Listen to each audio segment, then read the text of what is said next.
My name is Morgan Straub, and I have never experienced long-lasting chronic hunger. I've always had the privileges in my life that I've got the opportunity to come home to full cupboards, and I could eat when my stomach told me I was hungry. My parents both worked very hard, and so I am happy to say, and I'm very thankful to say, that I have never had to experience the pain of being hungry.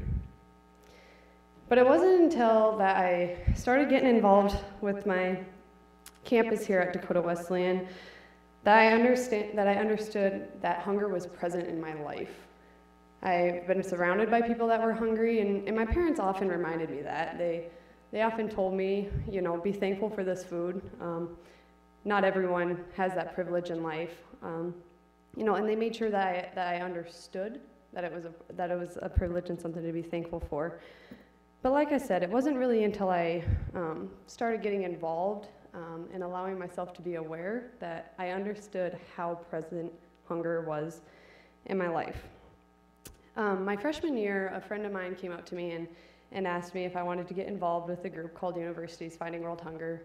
And she explained what the group was and a little bit about what we do and things like that. And so I was interested, and I knew that it was a good way to get involved with campus, but other than that, I didn't really have a passion driving me towards that yet. So at this time, I still didn't have, like I said, the direct passion towards fighting hunger, but that was kind of how it got started. A friend came up to me and invited me to be in something that I knew that I was a little bit interested about. So throughout my speech, you're going to hear me talk a lot about being aware and how important that is. And so I'm going to tell you, according to Mr. Webster, being aware is having knowledge or perception of a situation or fact. And so becoming aware is allowing yourself to let yourself observe what's happening, allow yourself to absorb the information that's around you, and things like that. So throughout my life, like I said, I've been surrounded by hunger. I come from the small area of Lee Deadwood, where currently 51% of the school district is on free and reduced lunches. And now I'm not saying that everyone that utilizes free and reduced lunches is a hungry person. There's many different things of why the program is available, and the free and reduced lunch program is an awesome thing that all people should utilize if they have that opportunity. But I knew that statistic when I was in high school. I knew that I was surrounded by a lot of my classmates and by a lot of people that utilize that and different things like that, but I don't think I fully understood what it might have meant outside of the school doors. I would see some of my classmates that maybe seemed under the weather all of the time. Maybe, everyone loves to have seconds at lunchtime anyway, but there was those students that I noticed that would maybe want seconds a little bit more than others. And through high school, I don't think I fully understood and let myself realize what that might implicate. So once I became involved and I started learning about things, I reflected back on my high school career. I had the ability to reflect back and maybe think about outside of the box of what my classmates' lives were like outside of school.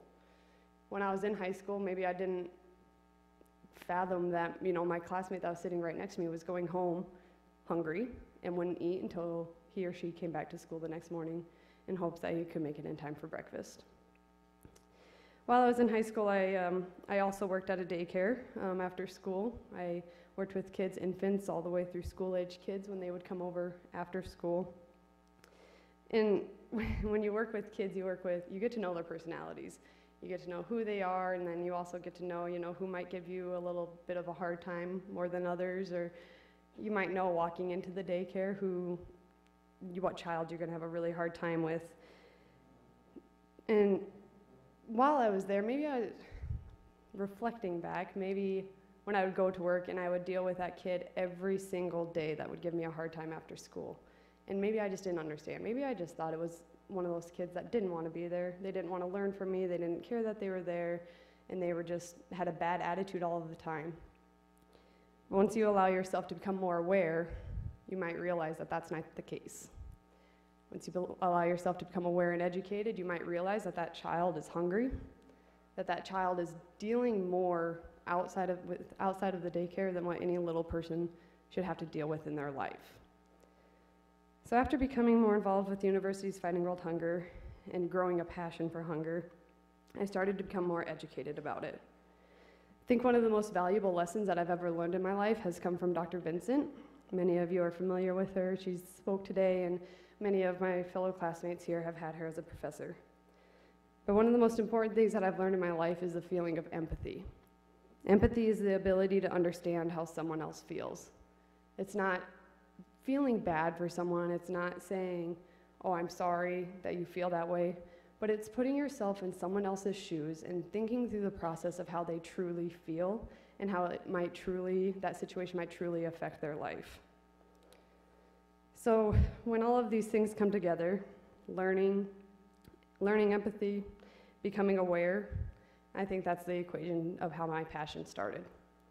I learned empathy, and I had allowed myself to be aware through university's Fighting World Hunger, and I allowed myself to become educated, and I can now say that I have a passion for hunger awareness. I continued to work at the daycare after my first year of college, after becoming really involved with the university's Fighting World Hunger, and I took the head teacher position for the summer program. So I began working with first through third graders, and I loved every single minute of it. I was working with kids that were a little bit older that we could go on field trips and do a lot more adventures with. But I still had those kids that I knew every day that I might have a hard time with, that I knew that they were going to be, well, just testing my buttons, I guess. But I had a little bit more empathy. I had the ability to think about what that child was dealing with once he left my arms at the end of the day.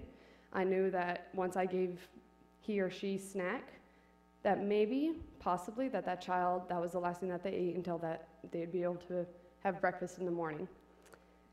It was easier for me to put myself in that child's shoes, and once again to understand that maybe, and I'm not saying that this is for all situations, but maybe that child is dealing with a lot more than what I ever understood before. Through University's Fighting World Hunger and the Third Freedom, and with Dr. Vincent, I had the opportunity to travel to Uganda, Africa this last summer, and it was the experience of a lifetime. I was able to learn a lot, and I was also able to teach some too, and it was just a fantastic opportunity. But I think without passion and without empathy and without awareness, I wouldn't have learned so much on the trip. I got to see the effects of how not having a school lunch program can have on the kids. Usually during the school day there, they have like a 2-hour lunch break that the children can go home and have lunch and then return back to school to finish the day. But most of the kids didn't go home over that lunch break. Probably don't have food at home to eat, or some of them did go home, but they had to go home to maybe do chores or go capture some water and things like that. And I can only imagine, and I had empathy. I got to utilize my feeling of empathy for those children to sit in the classroom and for the teachers to constantly ask them to focus and concentrate and be told that they need to learn this in order to have a better life for themselves. But then knowing also that they have 2 very hardworking parents at home that are working day in and day out to provide them with an education that they have to pay for. So I was able to see hunger in a whole new way outside of my life, because in my life, hunger wasn't directly present like you might think of when you think of Uganda, Africa. But it helped me reflect on that hunger is very present in my life. I have worked with kids every day that might be hungry. I went to school with classmates that were probably hungry, and I just never realized it until I started becoming more aware, until I allowed myself to be educated. So during my time here at Wesleyan, I've learned a lot from not only the classrooms, but from the events that I have committed to and that have educated me on different topics that I'm curious about. I have allowed myself to become educated and aware. I look at my life a lot differently now than I did 4 years ago, and I am very thankful for that. I never really took my life for granted back then, but I look at it much more differently than I do now. I have a passion for hunger awareness because I don't know what it feels like to be hungry, but I feel like no one should have to feel that pain. No one should have to go through that. Hunger should not be something that you have to deal with. You should be able to have the opportunity to be full.